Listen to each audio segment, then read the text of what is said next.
All right, let's talk about 7.3, double, half angle, and reduction formulas. Let's talk about the double angle formula. So here's a bunch more formulas that we can do a bunch more trig with, and these end up being incredibly useful as we head on into calculus. So the double angle formulas are a special case of the sum formulas, which we've already done back in a couple sections ago, where alpha equals beta. That is, they're both the same thing, and we just call them both theta. There are three double angle formulas which are summarized as follows. So if you plug in theta for both alpha and beta in your formula for sum, you're going to get this. If you plug in theta for both alpha and beta in cosine sum formula, you're going to get this, and you're going to get this for tangent. That's where those come from. So the sine of 2 theta is 2 sine theta cosine theta. The cosine of 2 theta is cosine squared theta minus sine squared theta. So notice if it's plus, they're 1. If it's minus, and in this order, that's cosine 2 theta. And then the tangent of 2 theta is 2 tangent theta over 1 minus tangent squared theta. Now these other two forms of cosine of 2 theta are very simple. They come from, for this one, we're just going to let cosine squared be 1 minus sine squared.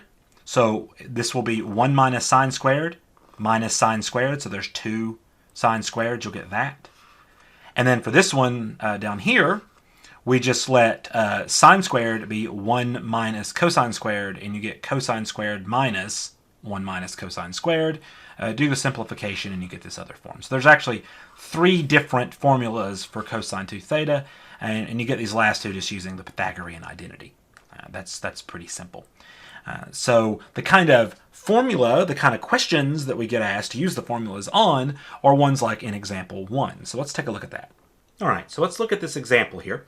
It says, given that the tangent of theta equals negative 3 over 4, and theta is between pi over 2 and pi, so in quadrant 2, it says find the sine of 2 theta, the cosine of 2 theta, and the tangent of 2 theta.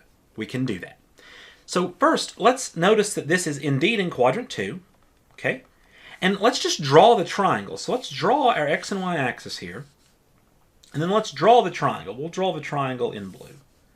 Okay, so the triangle is going to look like this. Okay, like this. We're just going to draw a triangle in quadrant 2. That's what it looks like. Okay, and our theta is always going to go right here. Okay, and we're just going to label the parts that we have. We have a relationship here, tangent theta. Tangent theta is opposite over adjacent. Okay, so opposite over adjacent. Now, take a look at this negative 3 over 4 for just a second, and don't let me confuse you with this too much. But if I write negative 3 over 4 like that, that doesn't make any sense. This is negative. The x is negative, not the y. That's not how that works, right? So that doesn't make any sense. So the way that you want to label this is put the 3 here and then negative 4 here. Okay? Because remember, negative 3 over 4 is the same thing as 3 over negative 4. It's the same thing. Okay, so just keep that in mind. Make sure you label it so that it makes sense. You go negative for the x, positive for the y. And we're just going to use this together with some other stuff to figure out what this up here is. Well, what is the hypotenuse if this is negative 4 and this is 3? How do we go about doing that? Well, it shouldn't surprise you in a trigonometry class with a right triangle that it's just going to be the Pythagorean theorem. Or, if you prefer, you know that this is going to be a 3, 4, 5 triangle. And it is. So this will be 5. You can do the math if you want to figure out the missing side. It's whatever you want to do. But the rest of this problem is very simple. Just using the formulas that you were given, you know that the sine of 2 theta is equal to 2 times the sine of theta times the cosine of theta.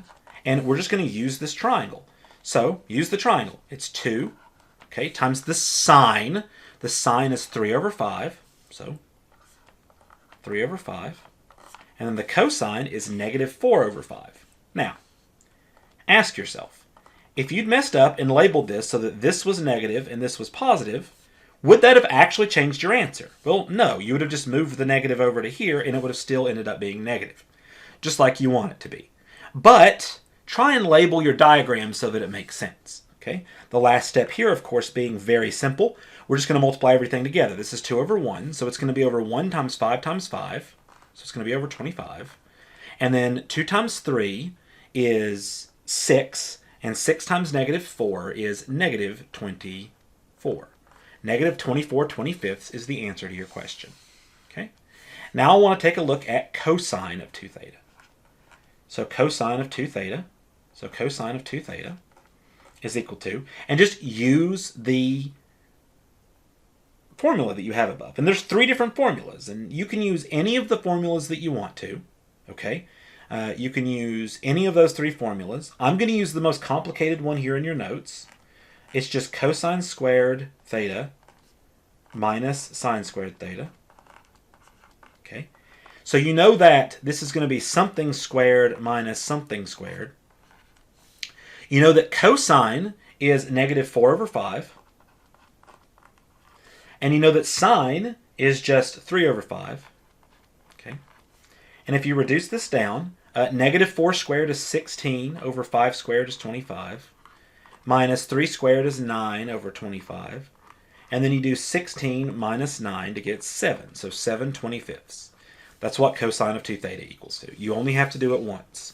You don't have to do it all 3 times, but you'll get 7/25 all 3 times.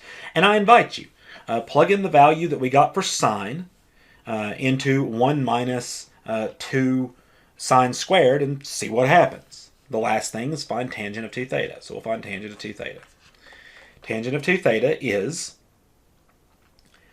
2 times the tangent of theta over 1 minus the tangent squared of theta. That's the formula. What is the tangent of theta? Well, we have the sine and the cosine from this, but we also just have the relationship. It is 3 over negative 4. Or it was given to you in the problem right here, negative 3/4. So plug in negative 3/4. So it's going to be 2 times negative 3/4 over 1 minus, and then squared is negative 3/4. Like this. 2 times negative 3/4 on the top is negative 6/4 over 1 minus a positive, because you squared a negative, you get a positive, but this minus still lives out here. And then 3 squared is 9 over 16. A little bit more math and we're done. This is negative 6/4, okay? Or if you prefer, I guess, we can reduce that to negative 3/2, and we will, over 1 minus 9/16. Of course, 1 minus 9/16, this just becomes 16/16. So that you get 16/16 minus 9/16 is 7/16. So 7 over 16. And then you just invert and multiply, and you've got yourself an answer. So I'll do it in a slightly different color right here for you. But this just equals negative 3/2 times 16 over 7. And if you do the math on that, you get negative 24 over 7. So that's what the tangent of 2 theta is. It's negative 24/7. And there you go. That's how to do a problem just like this one. You use the formulas. I'll put them in red here for you. You use the formulas together with your knowledge of the triangle that you had to have built, together with your knowledge of what the triangle had to look like here with this. So we knew it was in quadrant 2, so we know it had to look like this, so that's why that was negative. And we plugged everything in. And look at it, we got all the right answers. Even if you had messed up and put these in the wrong places, it would have never mattered, because we're always squaring things. Anyway, that's the end of that one. Let's look at another one. So here's a skill that we're going to need in about a year from now. The reduction formulas, and there's 3 of these. So to find the reduction formulas, we use the 3 double angle formulas for cosine 2 theta, and we solve for the squared term. So if you look back at the previous ones that we just got from the double angle formulas, and you solve for those squared terms, just the cosine ones, those 3, and you solve for the squared term, you're going to get those 3 things. So the sine squared of theta is 1/2 1 minus cosine 2 theta. Cosine squared theta is 1/2 1 plus cosine 2 theta. And then tangent squared is, unsurprisingly, the top one divided by the bottom one. Who would have guessed? So the first thing here says, write sine to the 4th theta using only powers of 1. Now these things are called reduction formulas because they take it from a squared term to a first power term, from a squared term to a first power term, from a squared term to a first power term twice, I guess. Okay? So that's why they're called reduction formulas. They reduce the powers, and that comes in very, very handy for us later on. So let's start by reducing this all the way down to where we just have trig functions to the power of 1. So we have to write sine to the fourth of theta first. Now you may notice when you look up here, we don't have a formula for sine to the fourth. We only have a formula for sine squared. But wouldn't you guess that we can write sine to the fourth in terms of sine squared? We can. Sine to the fourth is equal to sine squared theta times sine squared theta. That's it. So now we move on. So then this is equal to, so we're just going to use this identity twice. So sine squared theta the first time was 1/2, okay, 1 minus cosine 2 theta. And then the second time it was 1/2, 1 minus cosine 2 theta. Okay? I'm going to come all the way back over here on another line here. I'm going to multiply these things out. So I'm going to multiply 1/2 times 1/2 and get a fourth. Okay? And then we're still going to have the 1 minus cosine 2 theta times 1 minus cosine 2 theta. And now I'm going to FOIL these. Now, be very careful with how you FOIL these. Leave the 1/4 outside for now. Let's not deal with the fractions on the inside. 1 times 1 is 1. Okay? 1 times minus cosine 2 theta is minus cosine 2 theta. Minus cosine 2 theta times 1 is minus cosine 2 theta. Here's the hard one. Minus cosine 2 theta times minus cosine 2 theta. Minus times a minus is a plus. Cosine 2 theta times cosine 2 theta is cosine squared 2 theta. It's cosine 2 theta times itself is just that thing squared. Please do not put a 4 inside here. That's not how this works. That's not how any of this works. All right? From here, this is as simple as just reducing. I'll use another color again. Okay?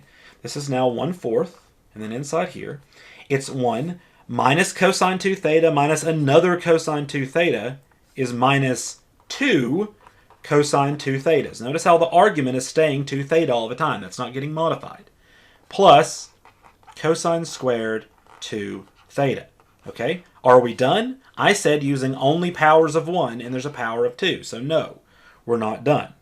So now, in order to simplify this down the rest of the way, we're going to need to write cosine squared 2 theta using this identity here. But you may notice that what we plugged into this cosine squared function was a 2 theta. So how do we deal with that? Well, here we plugged in a theta, and here is the theta. So if we plug in 2 theta, then what I'm saying is we're going to get that the cosine squared of 2 theta, we plugged in 2 theta here, is going to be 1/2 1 plus cosine of 2 times whatever we plugged in. Like that. So it'll be 1 plus cosine 4 theta, because 2 times 2 is 4. So that's how that works. So this time it was the cosine squared of 1 theta, so it was cosine of 2 times 1 theta. If we plug in 2 theta, then we just multiply it. So this is 1/2 1 plus the cosine of 4 theta. And keep that in mind.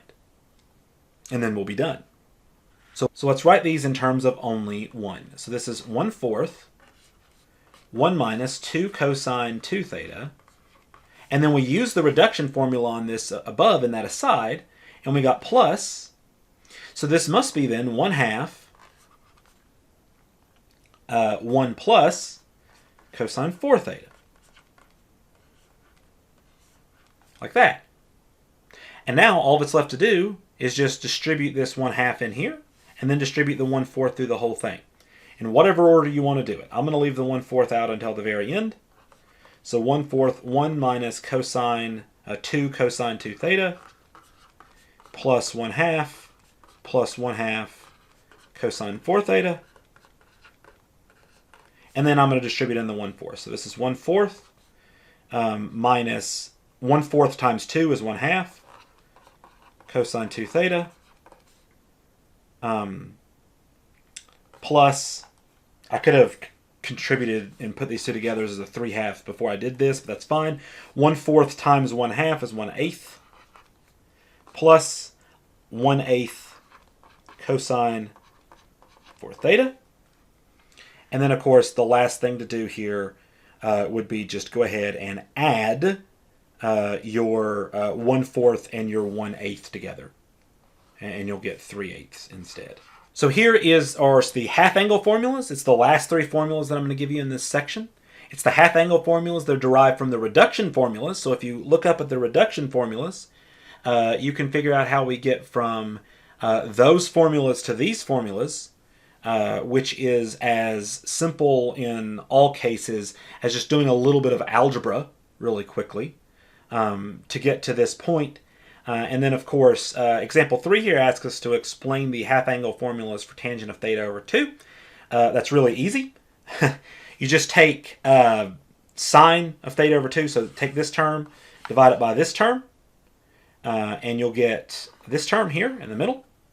And then you can get the other two terms by just doing some really simple algebra to get around to these two other terms. So keep those in mind. And we're going to go look at the final example here. So I hope you wrote those down, because given tangent of alpha is 8/15 and alpha is located in the third quadrant, we want to find the exact value of sine, cosine, and tangent of alpha over 2, so they're half angles. So this works exactly like that first example did, except with different formulas. So let's take a look at this. So let's start this problem off like you think you would. And then we're going to notice in just a second there's just a little nuance about this that we've got to be careful about. So let's go ahead and draw our x and y axis, and let's draw our triangle in trigonometry class. That does make sense, and we're here in the third quadrant. So let's go ahead and do that. Let's draw ourselves a triangle in the third quadrant, something like this. Okay.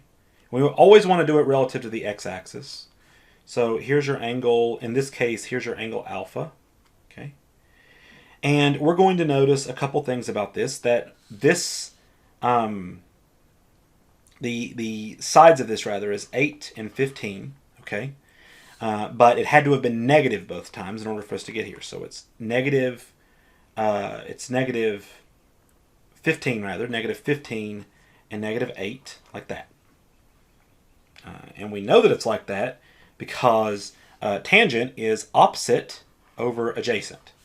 So the opposite side was 8, here was 15, and we know that they're both negative because we're in the third quadrant. And so we had to have went negative, negative to get a point down here on your unit circle like that. We had to have went negative, negative to do that, so we're going to put the negatives on it. Now, why is it positive over positive here? Well, because negative over a negative, same thing as a positive over a positive. That's why it's given to you like that. And it's the most confusing part of this. The second most confusing part of this is this. In the previous example, the very first one that we did in this section rather, where we had the double angles, those formulas work out to where we end up squaring everything or dividing by some ratio, and you don't have to worry about this. For this one, it does not work out that way. Look back at the half-angle formulas. They're very nasty. They got pluses or minuses in them. In front of the thing, you have to choose one or the other. The question is asking about theta over 2. But we're given information about alpha, or alpha over 2 rather, and we're given information about alpha. So you have to figure out where alpha over 2 is. So that's the other thing you have to figure out with these in particular, just these guys. Figure out what quadrant alpha over 2's in. We know we're in the third quadrant here. Since we're in the third quadrant, we know that our alpha, it says alpha, so we know that our alpha, I want to do it here, down here. Let's do it down here. We know that our alpha, okay, let's just do it in degrees. If we're in the third quadrant, we're between 270 degrees, okay? We're between 270 degrees, strictly between, if you want to be technically correct. We're strictly between 270 degrees and 180 degrees, okay? We know where alpha is. It's in quadrant 3, and quadrant 3 is between 180, which gets you to here, and 270, which gets you to here, right? That is quadrant 3. We want to know information about alpha over 2. Well, then let's figure out information about alpha over 2. Alpha over 2 is then going to be between, look at that. So alpha over 2 is going to be between 90 degrees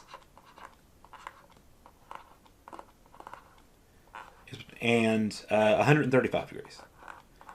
And you know that any angle between 90 degrees and 135 degrees, well, 90 degrees is right here, 135 degrees is about right here, you're up here in Q2. So we know then that alpha, and we're going to put that information in there, alpha over 2 is in Q2. Okay? Our question is about alpha over 2.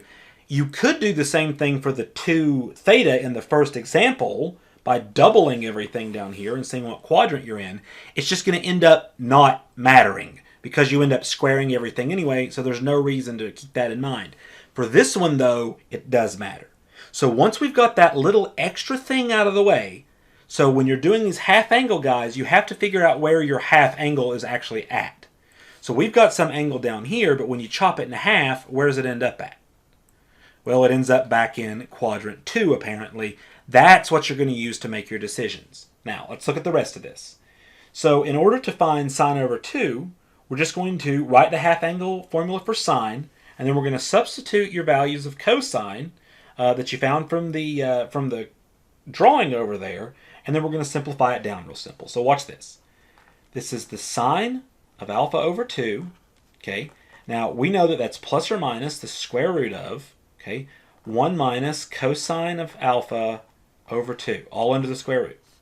So that is plus or minus the square root of, okay, 1 minus, and then I need the cosine of theta. Well, the cosine of theta is minus 15 over the hypotenuse, which is 17. If you don't know how to find the hypotenuse, just go ahead and plug all that in to the Pythagorean theorem, or you can know that 8, 15, 17 is also a special right triangle you've been over before. So you'll just do negative 8 squared plus negative 15 squared equals h squared. Square it, take the square root, 17, you're good to go. Plug that in. So now you needed the cosine. So the cosine was adjacent over hypotenuse, negative 15 over 17. That's why we plugged it in like that. So then this is plus or minus the square root of, this is over 2. This is plus or minus, and then we get 32 over 17 on top. So minus a negative plus a positive. We get 32 over 17 over 2, still under the square root. It's all under the square root, like this. Okay, so that's going to be equal to plus or minus the square root of 32 over 17 times a half. That's how you do that. That's 2 over 1. Okay, equals plus or minus the square root of 16 over 17, which is equal to plus or minus, that'll be 4 over the square root of 17. And now we're going to take the positive version of this and then simplify this down. So that's 4 root 17 over 17. I got between these two numbers by multiplying top and bottom by root 17 to get the radical out of the bottom. And then I chose the positive because sine is positive in quadrant 2. Notice if you hadn't figured that out, you may have said that it was negative, and it's not. Theta over 2, the thing that you plugged in, is positive in quadrant 2. So that's why you need to do all this information stuff down here. Okay? That's how you do sine of alpha over 2. So go ahead and get that down. So now we're asked to find the cosine of alpha over 2. Easy enough. So the cosine of alpha over 2, remember, that's in quadrant 2. And in order to find that, let's just plug it into the formula. And the formula goes very similarly. And I invite you to pause the video and figure it out. So we're going to write the formula, and we're going to write the formula nice and chunky. Actually, if you write the part underneath it first, cosine alpha over 2, it makes it much easier to put the square root over it like it's supposed to go. Equals, okay, so it's plus or minus, and there'll be a square root here. 1 plus, and then we need the cosine of alpha again. It's negative 15 over 17 again. So it's negative 15 over 17 again, all over 2. Okay. And then if you do the math on this, it's going to reduce down the exact same way we did it last time. it's going to reduce down, finally, to plus or minus the square root of 1 over 17. And the question is, do you take the positive or the negative? Well, alpha over 2 is in quadrant 2, and cosine is negative there. So you take negative, and then this is negative square root of 1 over square root of 17, which is negative 1 over the square root of 17, which is negative root 17 over 17. That's the answer, root 17 over 17. I got between these two numbers by multiplying top and bottom over here by root 17 to clear the radical from the denominator. That's the cosine of alpha over 2. And if you want to fill in the missing steps between here and here, you're more than welcome to. It's just the arithmetic. Okay. Otherwise, the only thing that we have left to do is just a little bit of work to get tangent. But remember, theta over 2 is in quadrant 2. That's the thing that gets people every year. So let's rewind and let's look at the tangent of alpha over 2. So the tangent of alpha over 2. Easy enough. What's the formula? Well, there's a bunch of formulas actually. So which formula do we want to use? There's 3 formulas, and the first one, the plus or minus the square root of 1 minus cosine alpha over 1 plus cosine alpha, it may be the most straightforward and it's just like all the other ones, but like, why would you use that if you can just plug it into the ones where it's way easier to do? I'm going to use the one with just sine alpha on the bottom. I think that's always going to be the easiest one to use. So 1 minus cosine alpha over sine alpha. And that's really easy to do because you have everything you need over here. So that's just going to be 1 minus cosine of alpha is adjacent over hypotenuse, so negative 15 seventeenths. Okay, negative 15 seventeenths over, and then sine alpha on the bottom is going to be negative 8 over 17. Negative 8 over 17. Okay, you can use any of those 3 formulas you want to. So that's plus a positive. So the overall, the whole thing's negative from this negative. That's plus a positive, like that. That's what I did. So this is 1 plus 15 seventeenths on the top. So that's 1 plus 15 seventeenths on the top over 8 seventeenths on the bottom. And that's just going to reduce down to negative, that's 17 seventeenths plus 15 seventeenths on the top. I turn this into 17 over 17 over 8 over 17. And then this is just going to be, let's do it in a different color. This is just going to be negative 17 plus 15 is 32. 32, I said let's do it in a different color.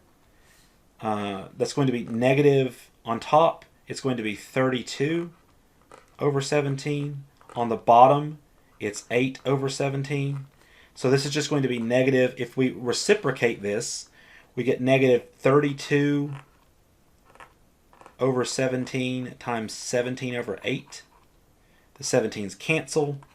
And once the 17s cancel, you're just left with negative 32 over 8, which is negative 4, which is the same thing you would have got if you would have done anything else. So the tangent of alpha over 2 in this case is just negative 4. Awesome. So given all this information and everything here, that's what we were able to find. And that's actually the last of the examples. So I'll see you again in the next section.